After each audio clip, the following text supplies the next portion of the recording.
Bueno, hablando un poco sobre cultura y naturaleza, tenemos la cultura como ecosistema humano. Hay una vieja discusión entre los antropólogos y es la dicotomía de la existencia o no entre naturaleza y cultura. ¿Por qué se amplía esta discusión? Porque la naturaleza es el medio ambiente que nos rodea, el mismo contexto amplio donde se desarrolla la totalidad de la vida. El mismo ser humano, como ser biólogo, es naturaleza. En tanto ser naturaleza resuelva sus necesidades vitales dentro de la naturaleza, pero a su vez ese ser representa el punto de la naturaleza que transciende. ¿Eso qué quiere decir? Que la naturaleza es biológica, que hace parte de nosotros y nosotros de la naturaleza. Pero entonces la cultura, en consecuencia, hace posible que los seres humanos y la sociedad puedan contribuir un segundo medio ambiente, un ecosistema humano que da sentido a su praxis vital. Bueno, también tenemos que la cultura es un instrumento adaptativo que ha sido imaginado, construido y controlado por el ser humano, que le permite superar sus condiciones meramente biológicas a pesar de la adaptación genética del medio ambiente. También podemos encontrar una diferencia de lo cultural y lo natural cuando hablamos que el ser humano es el único animal que ha sido capaz de llegar a construir la cultura, pues gracias a su capacidad para la creación simbólica, puede ir más allá de su herencia biológica, dando una simbología, posibilitando la libre adaptación y dándole el significado a las cosas y a los hechos, permite un sentido también a su forma de ser y el de estar en el mundo. Es donde decimos que ahí nace la cultura, desde esa simbología y desde esa creación del hecho de su existencia. La cultura le posibilita dar un salto frente al resto de las especies de la naturaleza, no para separarla de ella, sino para establecer con ella una mejor interrelación, así como con los otros seres humanos, lo que define a la cultura como una construcción social. En cambio, la naturaleza es la configuración de las bases biológicas del ser humano, pero no podemos pensar que son separadas porque las dos son interdependientes una de la otra, ya que la cultura tiene su origen en la naturaleza humana y sus formas están restringidas tanto por lo biológico como las leyes naturales, las que se encuentran un sentido para la praxis humana y la consolidación para la cultura. Es aquí cuando entonces hablamos de un instrumento adaptativo en la cultura. Ya mencionando la cultura, es una construcción social, especialmente humana, que surge de la praxis transformadora mediante la cual se apropia de la naturaleza, la transciende y la transforma para sí mismo. Otro aspecto que distingue la cultura de la naturaleza es que su referencia axiológica con relación a los valores, la teología y a los fines que los humanos contribuyen a partir de ella. Hablando entonces del ser humano, es también naturaleza que produce cultura. Y esto no lo hace ajeno al orden de la naturaleza. Toda la cultura material es naturaleza transformada por la praxis del ser humano. La dicotomía del ser humano-naturaleza ha resultado ser más un constructor ideológico de las relaciones occidentales para hacer que la naturaleza un objeto de exploración y de transformación en mercancía. En cambio, las culturas tradicionales hacen una referencia ven al ser humano como parte integral de la naturaleza y no como su enemigo. La cultura no se contribuye contra la naturaleza,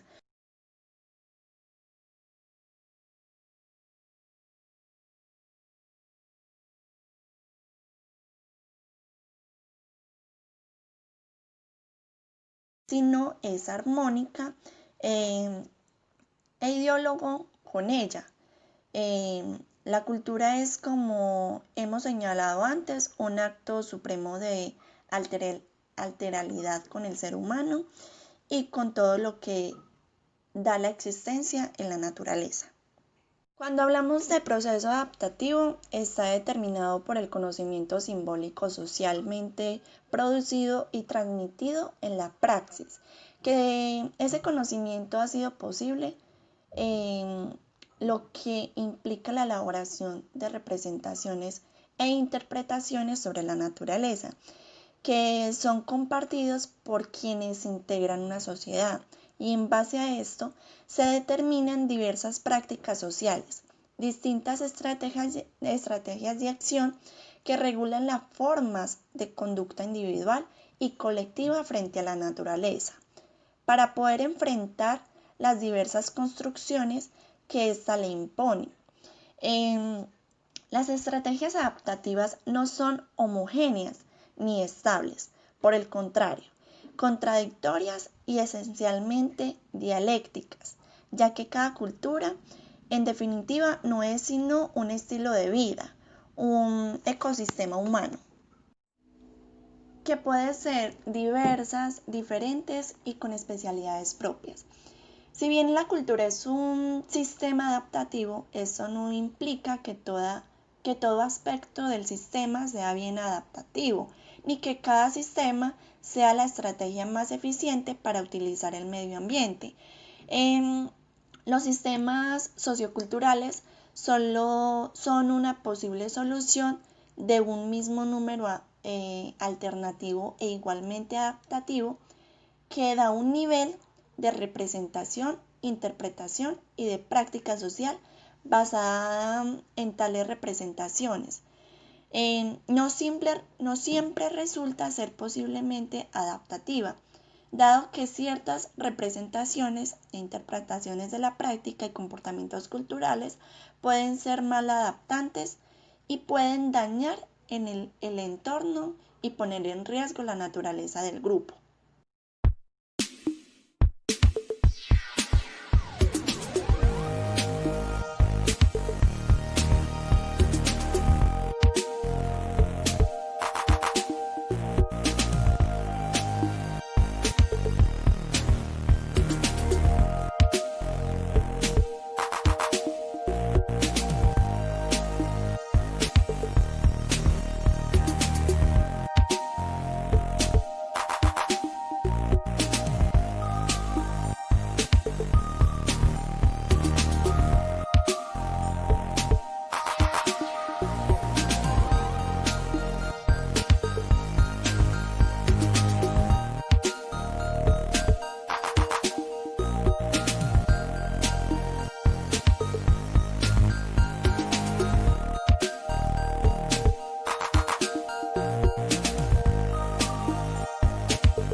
La cultura como folclore.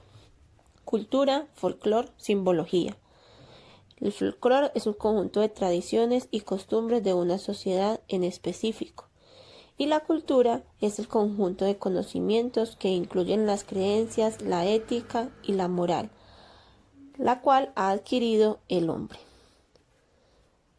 Esta es quizás la más empobrecida visión que se tiene frente a la cultura.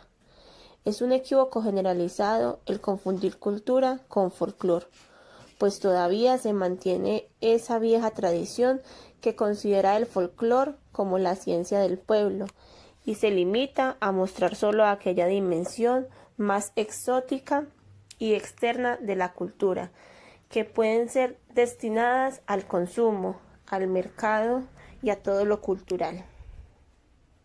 Quiero mencionar que la cultura folclórica no se reduce únicamente a aspectos materiales, expresiones exotizantes o a personas que están pendientes de tu solo tomar fotografías.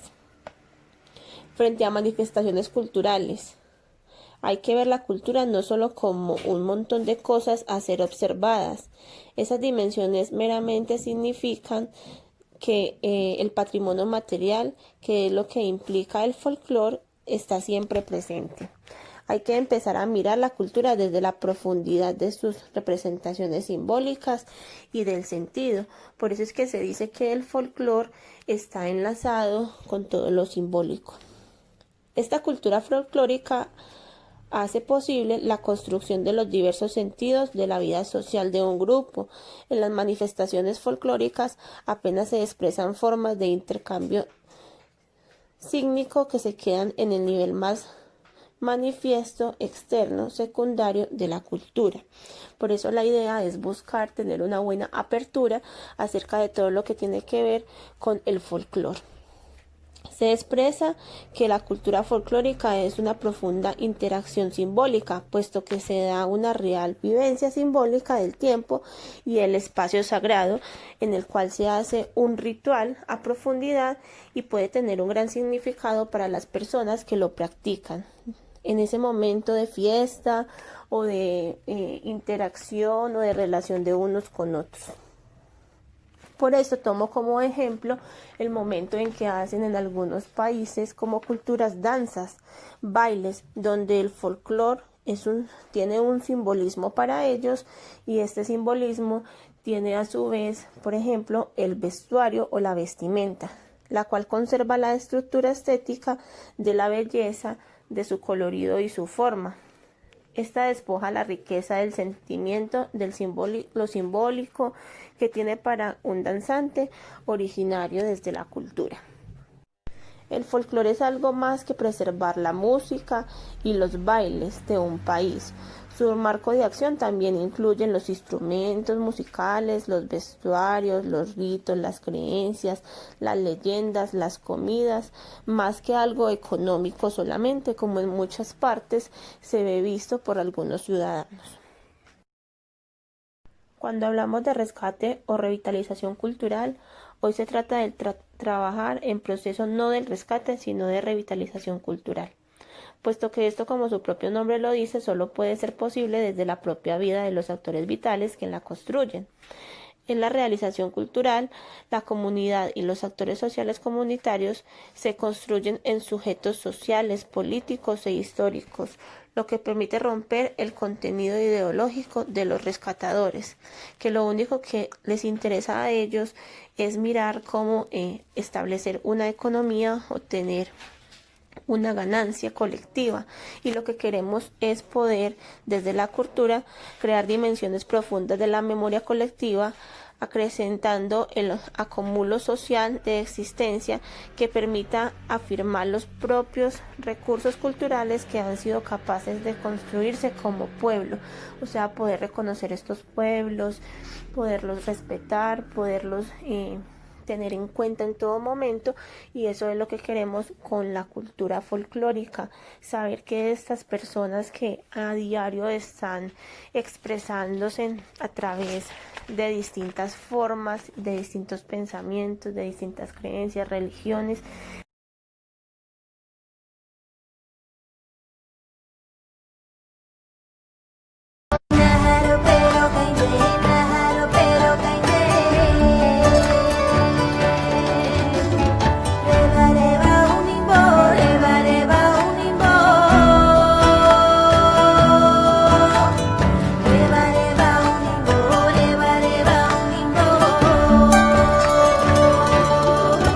es el canto selva viene resonando, los recordamos a todos los nativos originarios. El que no discierne está al albur de los vientos que soplen. El que no distingue es blanco fácil de la manipulación. El que se deja llevar por la pasión ahoga su propia razón. Javier Tourón. Las distintas expresiones de nuestra cultura, como los saberes, tradiciones, van formando códigos y símbolos que potencian nuestra identidad como individuos, grupos y comunidad. La cultura es una construcción que surge de determinadas relaciones sociales, donde se interactúa y se desarrollan diferentes estilos de vida. Esta dimensión de la estructura social abre brechas al poder y posibilita que se ejerza de manera sutil tanto en el trabajo, organizaciones políticas, vínculos familiares, medios de comunicación y lazos íntimos, las relaciones de poder y desigualdad. Estas esferas enmarcan las jerarquías sociales y jerarquías culturales como grupos dominados por los niveles de estratificación y desigualdad social. Es decir, la desigualdad social forma parte de la sociedad moderna y el sistema que rige la distribución asimétrica de los bienes de la sociedad, el llamado hoy capitalismo. Podemos observar una sociedad fragmentada, donde se jerarquiza los accesos a las posibilidades. La dominación social proviene de las grandes élites, aquella masa de los privilegiados. El antagonismo de las clases menos favorecidas determina la calidad de vida, la cual socialmente está considerada como un sinónimo de dignidad. Y por el contrario, la clase burgués goza de todos los privilegios. La posición de las personas en el sistema de producción y la relación con los medios de producción genera la diferencia social y concentración de las riquezas y la desconfianza en la institución. Enmarcan un precedente de movilizaciones y resistencia como procesos de resignificación. La llamada dominación cultural está sostenida en la discriminación y abusos de poder, la segregación social, desplazamiento forzado, mayor concentración de la propiedad de la tierra. Para ejemplificar un poco, vamos a hablar entonces de la problemática actual, la violencia de líderes y lideresas sociales asesinados, donde casi que se ha naturalizado la deshumanización. Desde el imaginario progreso, ciudad innovadora, en el fondo se manipula la información y se ocultan los problemas. Y como bien sabemos, lo que se oculta no se puede visibilizar. Los medios de comunicación tienen la función de direccionar ese discurso de la dominación, discriminación, generando percepción social, mientras que en el escenario internacional disfrazan esta triste realidad. La cultura de la pobreza, según Lewis, se caracteriza por la falta de participación en la institucionalidad,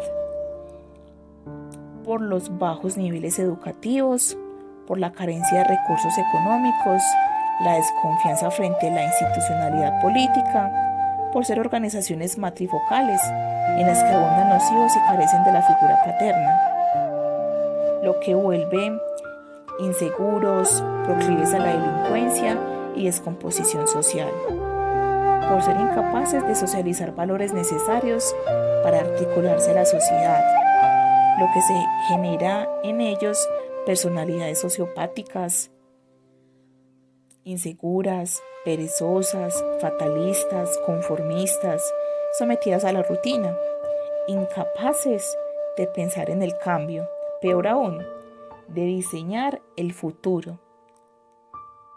En definitiva, se convierten en seres ahistóricos.